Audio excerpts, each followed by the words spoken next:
Desde La Habana, Cuba, te doy la bienvenida a Con Género, un espacio que promueve el diálogo y la equidad entre todas y todos. Soy Maisel Bello Cruz y ya te invito a que te mantengas con nosotros para que no te pierdas los titulares que hemos preparado. Hoy en nuestro tema en perspectiva hablaremos sobre el derecho de la comunidad LGBTIQ a contraer matrimonio. Una exigencia que trasciende lo legal, pues significa un acto de reivindicación de la igualdad. En Batallas por la Equidad conoceremos el proyecto Casa Trans Zuleimi, un espacio que ofrece refugio y protección a la comunidad trans en Perú. Y en nuestra sección Cultura con Género disfrutaremos de la música del artista brasilero de identidad queer, Lineker. You are scared about what's going, if it comes bad way, you are scared about it because we don't have security. Temen que la sentencia pueda todavía empeorar la inseguridad en la que viven. El corolario del juicio, que ha durado años, ha tenido una intensa repercusión mediática. Decenas de activistas y medios de comunicación abarrotaban la sala para la lectura de la sentencia de primera instancia, y los abogados contrarios a la petición lucían una intrigante sonrisa. La sala se ha llenado de cámaras que nunca acudieron a las vistas del año pasado cuando colectivos LGBTIQ explicaron el sufrimiento injusto que genera la criminalización de las relaciones homosexuales del Código Penal. En la motivación de su sentencia, los tres jueces han explicado las razones por las que creen que los dos artículos del Código Penal no son contrarios a la Constitución, desarrollando una doctrina de discriminaciones que no consideran injustas. Aseguran haberse guiado por el espíritu y la finalidad de la Constitución, incluyendo los valores implícitos que perciben en ella. Consideran además que las peticiones de los colectivos no han probado las violaciones de sus derechos a la privacidad y a la dignidad. Consideran también que no está probado que la orientación no heterosexual sea una condición congénita. Han defendido que la jurisprudencia internacional no es la guía para interpretar la Constitución keniana. Cuando se hizo la Constitución del 2010, se decidió expresamente prohibir los matrimonios homosexuales y ahora los jueces consideran que la descriminalización de las relaciones homosexuales abriría paso a la convivencia entre personas homosexuales, lo que a través de esta sentencia los jueces también parecen considerar prohibido. Such relationships, whether in private or not, formal or not, would be in violation of the tenor and spirit of the Constitution. This ruling, in effect, justifies the stigma, discrimination, and the violence meted against Kenyans who identify or are perceived to be lesbian, gay, bisexual, transgender, gender non-binary, or queer.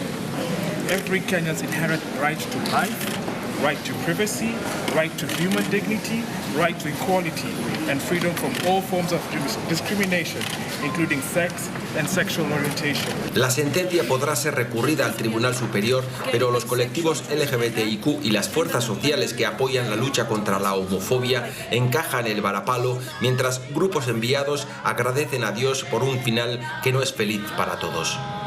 Desde Nairobi, Óscar Repelde para Telesur. A propósito del mes del orgullo LGBTIQ, Con Género quiere homenajear al poeta y dramaturgo español Federico García Lorca. Este 5 de junio se cumplieron 121 años de su natalicio. Una de las figuras más emblemáticas de las letras hispanoamericanas del siglo XX y una de las primeras víctimas del franquismo. Su homosexualidad y la amistad con figuras importantes del bando republicano fueron razones suficientes para ser asesinado. Conozcamos un poco más sobre la vida y obra de este gran poeta. Federico García Lorca nace en Granada el 5 de junio de 1898. Fue nombrado el poeta y dramaturgo de mayor influencia de la literatura española del siglo XX.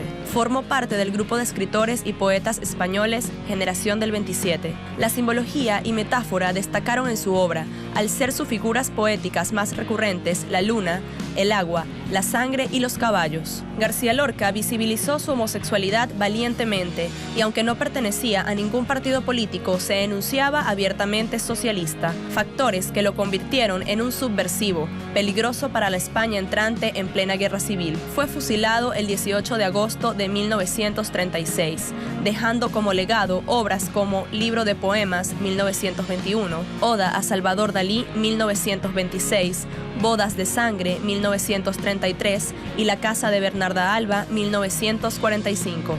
Yo nunca seré político. Yo soy revolucionario porque no hay verdadero poeta que no sea revolucionario. Federico García Lorca.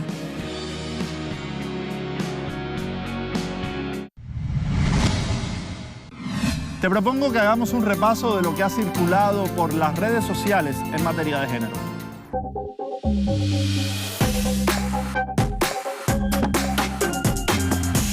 Las redes sociales fueron la vía para que familiares de Jennifer Gavidia, venezolana de 26 años, denunciaran su desaparición desde el pasado 4 de mayo. La joven le había contado a su madre vía Facebook que sentía miedo de su pareja porque la trataba como si ella fuese su mascota. En Lima, un familiar realizó la denuncia oficial, pero la única acción hasta el momento ha sido una publicación desde la cuenta oficial de la policía.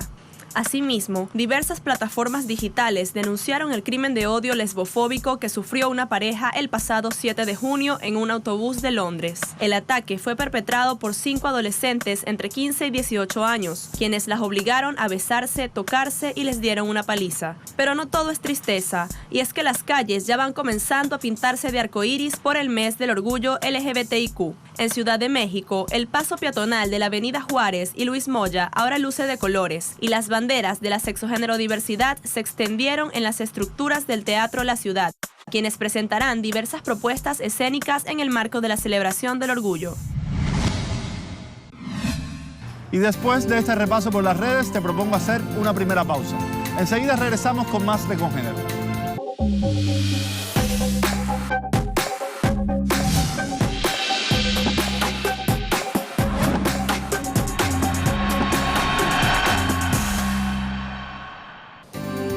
Hoy en nuestro tema en perspectiva ahondaremos en la importancia que tiene para la comunidad LGBTIQ el acceso al matrimonio de forma igualitaria.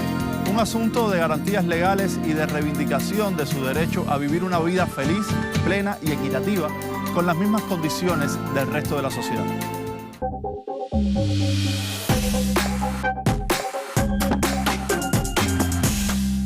El matrimonio es un contrato social que garantiza la unión legal de dos personas, así como derechos que luego pasan a los integrantes de la familia que se conforman. Esta práctica que legitima socialmente a la familia ya era utilizada en el siglo III, pero solo por familias de clase alta. Ni plebeyos ni esclavos tenían necesidad de casarse porque nada poseían. En la actualidad es un derecho casi exclusivo de los heterosexuales.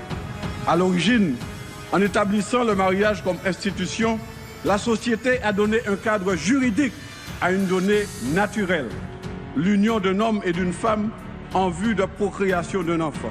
Le mariage gay et l'adoption pour les couples homosexuels relèvent, eux, de la sphère publique, en ce qu'ils bouleversent la norme en vigueur en établissant une nouvelle norme en matière de famille, de filiación y de transmisión patrimonial. Todas las civilizaciones han utilizado diferentes métodos para garantizar privilegios a algunos de sus miembros. La sociedad actual implementa el matrimonio como medio para que solo quienes formen parte de ciertas familias tengan derecho a la sucesión de bienes materiales y naturales. Las parejas del mismo sexo y las familias homoparentales no cuentan con este derecho, aunque los bienes hayan sido adquiridos de manera colectiva. Al estar desprotegidos, por ejemplo, nuestras familias, en cuanto al tema del derecho al acceso a la institución matrimonial, no tenemos, por ejemplo, no somos reconocidos como familias. Si para una familia heterosexual, por ejemplo, donde el padre y la madre trabajan y tienen acceso a ambos a pólizas de hospitalización, cirugía y maternidad. Aunque el origen de esta práctica está vinculado con el resguardo del patrimonio y la garantía de derechos civiles para las familias que se conforman, grupos religiosos y extremistas le han dado un matiz religioso y moralista al matrimonio, dando mayor importancia a la conservación de preceptos morales por encima de los derechos sociales. Existen colonizaciones ideológicas que buscan destruir la familia. No nacen del sueño de la oración, del encuentro con Dios, de la misión que Dios nos da. Vienen de afuera. It comes from outside. Por eso dijo que son colonización. And that's why I say it's colonization. No perdamos la libertad de la misión que Dios nos da, la misión de la familia. Y así como nuestros pueblos, en un momento de su historia, llegaron a la madurez de decirle no a cualquier colonización política, como familia tenemos que ser muy sagaces, muy hábiles, muy fuertes para decir no a cualquier intento de colonización ideológica sobre la familia. Los grupos religiosos son los que más se oponen al matrimonio igualitario. Su argumento principal está relacionado con la no reproducción de la especie y con la voluntad divina, pero los estados son laicos en su mayoría y es a los gobiernos a quien les corresponde atender a estas demandas sociales. Guste o no nos guste, aunque yo tenga una atracción homosexual, se necesitó un hombre y una mujer para que yo tuviera vida. No fueron dos hombres, no fueron dos mujeres. Por ejemplo, yo soy una persona que conocí a mi pareja en 1982, así que suma años. Éramos estudiantes universitarios cuando nos conocimos y hemos compartido tantas cosas, buenas y malas. Hemos sido cómplices en tantas cosas buenas y malas, de dolores y de alegrías. Y si hubiera existido desde siempre, por ejemplo, un reconocimiento legal de nuestra pareja, no solo tendríamos ya la seguridad de que vamos a tener una serenidad en nuestra vejez, me estoy refiriendo ya a derechos patrimoniales.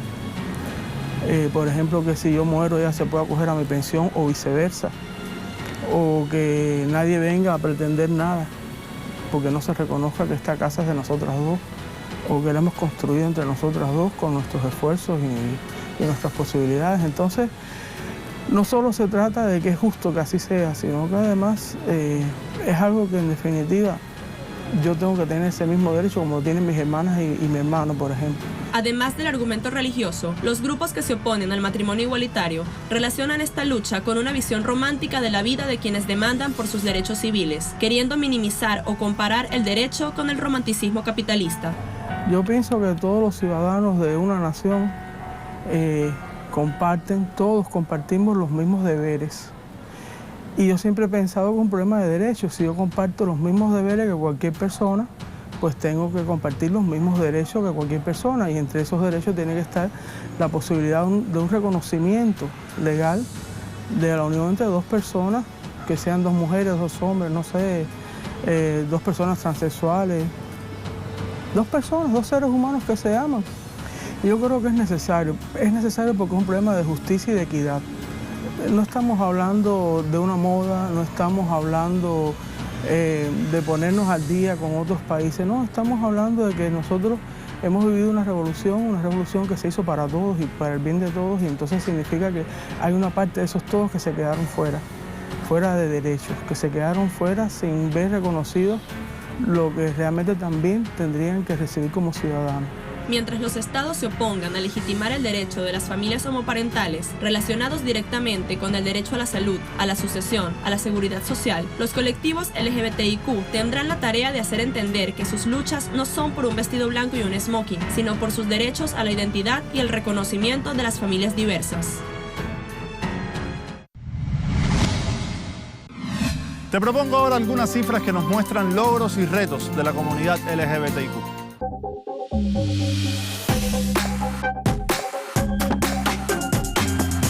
Logros y retos legales de la comunidad LGBTIQ.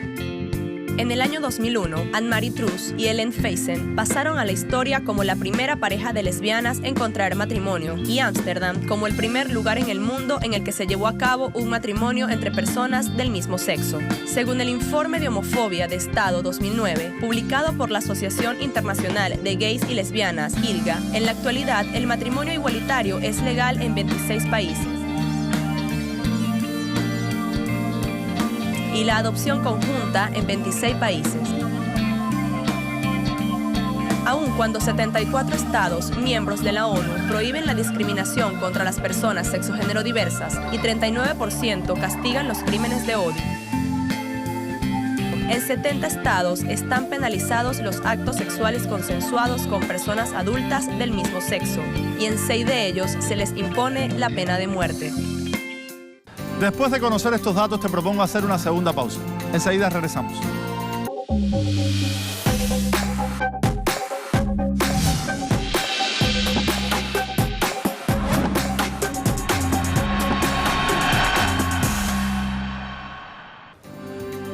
Tiempo para definir conceptos esenciales de la teoría de género. Hoy te propongo conocer el origen y la evolución de las siglas LGBTIQ.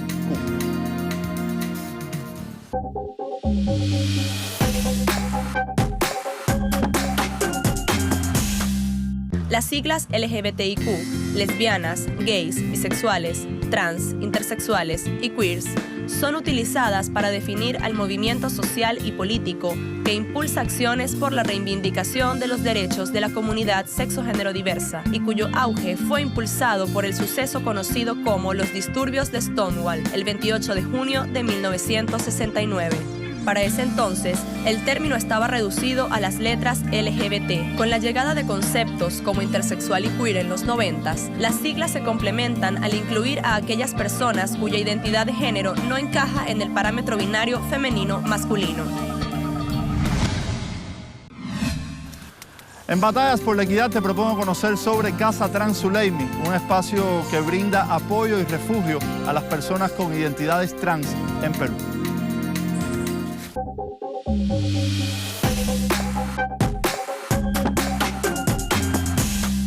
La Casa Trans Zuleimi se funda en el año 2017 en Lima, Perú, para dar respuesta a las necesidades de las mujeres trans migrantes de pueblos originarios y ciudades del interior del país hacia la capital.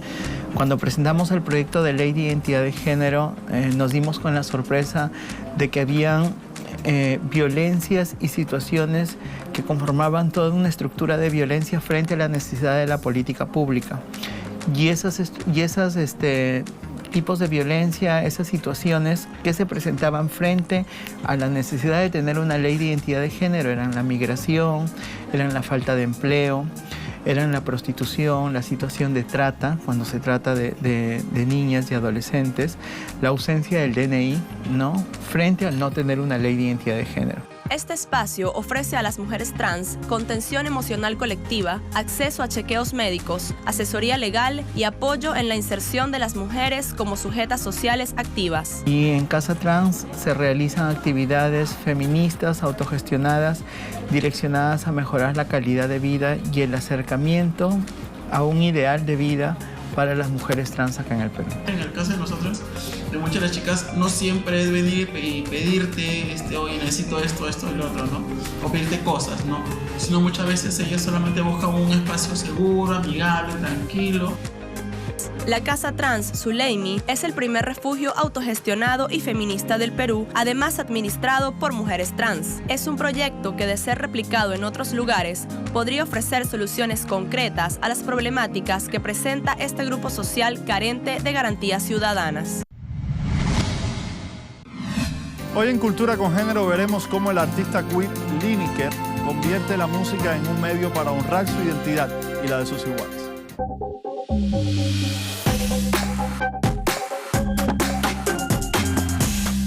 Lineker de Barros Ferreira Campos, conocida como Lineker, es una cantante y compositora de soul y black music brasilera de identidad trans, vocalista de la banda Lineker e os Caramelos.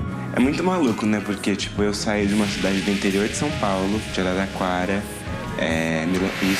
Primeiro, antes de ser cantora, eu já cantava, na verdade, desde os 16 anos, mas eu fui estudar teatro em Santo André. Então era toda aquela coisa penosa da gente preta, pobre, estudando numa cidade que não é a nossa ainda. E aí eu fui para Araraquara em dezembro de 2014, juntei com os meninos da banda, apresentei o trabalho para eles. Los contenidos de sus temas y performance en escena expresan la forma en la que el artista explora ámbitos de la vida cotidiana como la identidad y el amor. Acho que a minha relação com o teatro me traz lugar de entender que o palco ali é lugar de experimentação mesmo. Esse preparo, eu acho que é preparo que vem muito mais interno, assim, sabe? Preparo de ressignificar as coisas que eu tô cantando. Al asumir su autopercepción como trans y nombrarse Aline, Lineker rompe con los parámetros binarios femenino-masculino que limitan la expresión del género y de la sexualidad. A esto suma una diversidad de géneros musicales que ponen de manifiesto su origen negro y cargan su arte de un mensaje transgresor. Quando eu vejo que as pessoas me veem como esse símbolo de representatividade e me encontram na rua e falam assim, Lineker, eu preciso te contar uma coisa. Há 2 semanas atrás eu pensei em me matar. E aí chegam coisas desse tipo. Há 2 semanas atrás eu pensei em me matar e foi ouvindo o seu som que eu falei, não, a Lineker tá aí, a Lineker tá cantando, a Lineker ainda tá na mídia, sendo uma pessoa trans, sendo uma pessoa preta. Lineker, o Aline, como ella se nombra, convierte la música en un espacio para enunciarse libremente y para celebrar las identidades y sexualidades disidentes.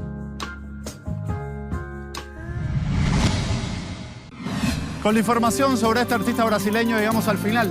Recuerda que puedes ver esta y otras emisiones en nuestra página web www.telesurtv.net, así como nuestro canal de YouTube Congénero Telesur. Te dejamos con la buena música y el arte visual de Arca. Gracias por la compañía y hasta una próxima entrega de Congénero.